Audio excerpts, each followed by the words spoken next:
হাওড়া থেকে বাঁকুড়া যাওয়ার train time.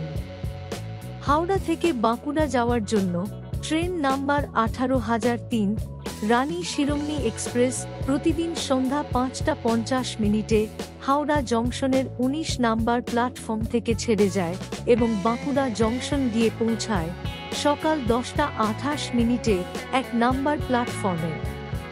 ট্রেনটি যে স্টেশনগুলিতে দাঁড়ায় সেই স্টেশনের নামগুলি হল Santragachi junction, Bagnan, Mecheda, Panskura junction, Haur, Radhamohanpur, Balichak, Kharagpur junction, Giri Maidan, Gokulpur, Medinipur, Godapiasal, Salboni, Chandrakona road, Barbeta, Babudubi road, Piardoba, Bishnupur junction, Ramsagar, Ondagram, ঘেদুয়ালস, বাঁকুড়া জংশন।